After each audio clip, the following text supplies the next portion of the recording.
এই অসংখ্য ওয়াং চুয়াংফু চায়নার অজপাড়া গায়ে থেকে বের হয়ে আসছে বলেই আজকে পুরো পৃথিবীকে যাইতে হয় চায়নাতে প্রোডাকশনের জন্য। আইফোনের মতো কোম্পানিকে চায়নাতে যাইতে হয়।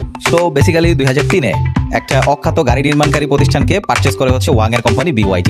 ইনফাস্ট হবেন, জেনারেল মোটরস হবেন, ফোর্ড হবেন, বোকাতি হবেন, মার্সিডিজ হবেন, যাই হবেন, আপনাকে যাইতে হবে দিন শেষে চায়নায়। কার কাছে? চায়নার এই BYD-র কাছে যাইতে হবে। আদার্স যে কোম্পানিগুলো ওদেরকে বিট করা মোটামুটি ভালোই টাফ ছিল, কারণ চায়নার পাশে কিন্তু দুটো জায়ান্ট কান্ট্রি বসে আছে, একটা হচ্ছে জাপান, একটা হচ্ছে কোরিয়া। এই যে স্ক্রিনে দেখা যাইতেছে ব্লেড ব্যাটারি সিস্টেম।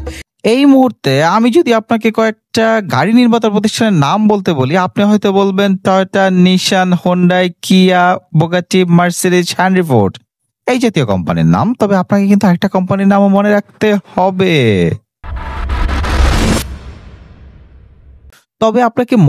হবে। এই কোম্পানিগুলো কিন্তু আসলে ডিজেল কার বানানোতে বিখ্যাত, not electric vehicle, but they are trying.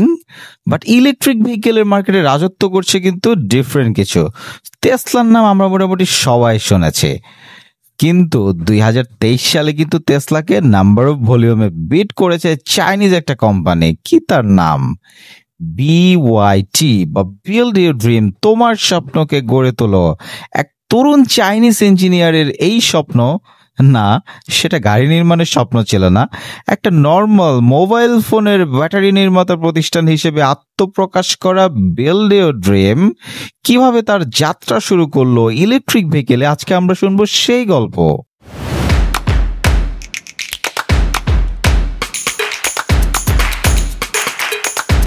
এই কোম্পানির প্রতিষ্ঠাতার নাম হচ্ছে ওয়াং, তার পুরো নামটা হচ্ছে ওয়াং চুয়াংফু। 1966 সালে চীনের এক অজপাড়া গায়ে জন্মগ্রহণ করেন ওয়াং চুয়াংফু, যিনি কৈশোর বয়সে তার পিতাকে হারান, ছোটবেলায় তার মাতাকে হারিয়েছিলেন।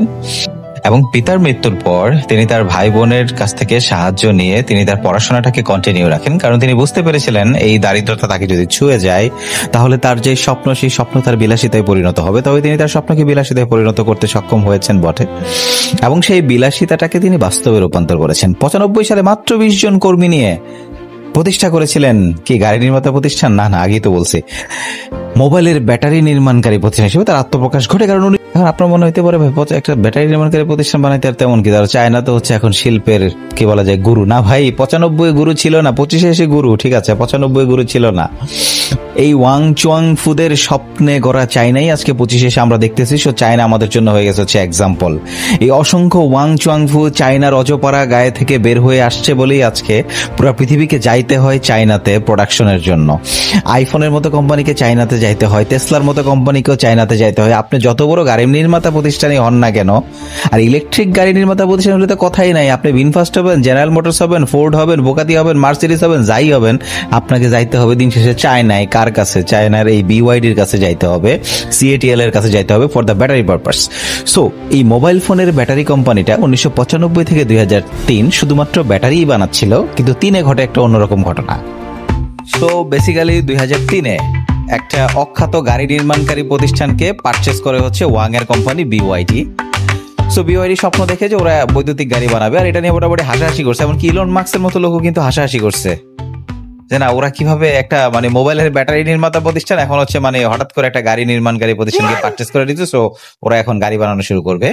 তবে একটু কঠিন ছিল বটে, কজ পেট্রোল বা ডিজেল গাড়িতে কিন্তু আদার্স যে কোম্পানিগুলো ওদেরকে বিট করা মোটামুটি ভালোই টাফ ছিল, কারণ চায়নার পাশেই কিন্তু দুটা জায়ান্ট কান্ট্রি বসে আছে, একটা হচ্ছে জাপান, একটা হচ্ছে কোরিয়া। এই যে কোরিয়ান হোন্ডাই, কিয়া, আর ওইদিকে হচ্ছে জাপানের কাওয়াসাকি, নিশান। সো মোটামুটি BYD-র জন্য কষ্টই ছিল।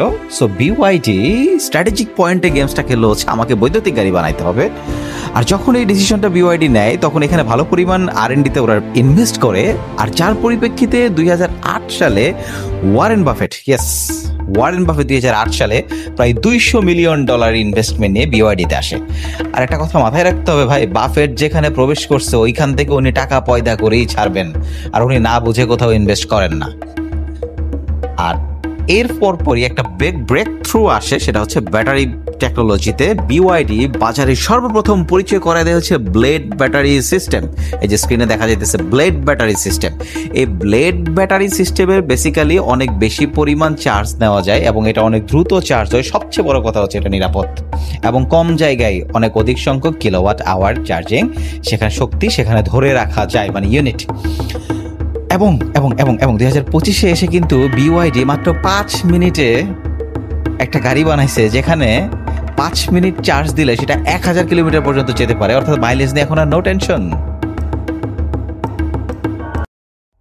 সো এই মুহূর্তে কিন্তু বিওয়াইডি তার লাস্ট ইনভেনশনে দেখাই দিছে যে মাত্র 5 মিনিটে 1000 কিলোওয়াট চার্জও দেওয়া সম্ভব। সো মাইলেজ প্রবলেম আর কোনো প্রবলেম না, এবং সফটওয়্যার অপটিমাইজেশনে কিন্তু রীতিমতো টেসলাকে আস্তে আস্তে ছাড়া যাচ্ছে। তবে স্টিল এখনও সফটওয়্যার অপটিমাইজেশনে টেসলা বেস্ট, বেটার, বাট একটা সময় কিন্তু ওকেও ছাড়া যাবে। এবং 2030 সালের মধ্যে বৈদ্যুতিক গাড়ির মার্কেটের অ্যাটলিস্ট 40% শেয়ার দখল করে নেবে BYD, build your dream.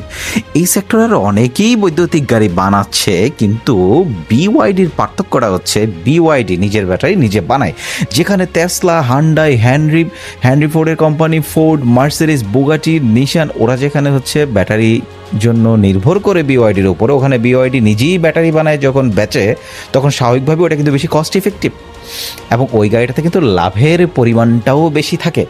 So Warren Buffett সাহেব এত বোকা ছিলেন না। 2008 সালে তার সেই সিদ্ধান্ত বিওয়াইডিতে ইনভেস্ট করা মোটেও জলে যায়নি, যেটা আমরা 25-এ প্রমাণ পেয়েছি। কিন্তু সেই দরিদ্র পরিবারে জন্ম নেওয়া ওয়াং চুয়াংফু, যিনি তার দারিদ্রতাকে সঙ্গী করে স্বপ্ন যে একটা বিলাসিতা হতে পারে সেটাকে ভুল প্রমাণ করে, মানে গরিব পরিবার থেকে স্বপ্ন দেখলে অনেক সময় এটাকে বিলাসিতা বলে, সেটাকে ভুল প্রমাণ করে শিক্ষার আলোয় আলোকিত হয়ে তার পড়াশোনা কিন্তু হচ্ছে মেটালজিক্যাল ফিজিক্যাল কেমিস্ট্রিতে, এবং খুব কঠিন একটা সাবজেক্ট। সেখান থেকে পড়াশোনা করে তিনি কিন্তু আজকে এই সাম্রাজ্য গড়ে তুলেছেন, তিলে তিলে গড়ে ওঠা সাম্রাজ্য। সার্ভেন্ট লিডারশিপ, এই টার্মটা আমরা প্রায় সময় শুনি। সো অনেক সময় অনেকভাবে সংজ্ঞা দিয়ে বুঝালে না বোঝা যায় না। সো সার্ভেন্ট লিডারশিপের অন্যতম এবং অনন্য উদাহরণ হচ্ছে ওয়াং চুয়াংফু। সো এই ওয়াং চুয়াংফুই কিন্তু এক বিশাল সাম্রাজ্য গড়ে তোলে, পুরো পৃথিবীকে চোখ রাঙাচ্ছে, দেখো আমি কিন্তু এখন নাম্বার 1 ইলেকট্রিক ভেহিকেলের নির্মাণকারী প্রতিষ্ঠানে। এবং 2030 সালের ভিতরে কিন্তু পেট্রোল গাড়ি কাইন্ড অফ হারায়ে যাবে। আর এই 2030 সালে 70-80% গাড়ি হবে বৈদ্যুতিক গাড়ি। আর সেই সময়টাতে চিন্তা করেন, ওয়াং চুয়াংফু যেহেতু 2025-এর ভিতরেই তার জায়গা দখল করে ফেলছে নাম্বার 1-এ। সো 2030 সালেও উই হোপ সো, যদি ব্যতিক্রম কিছু না হয়, উনি নাম্বার 1-এ থাকবেন।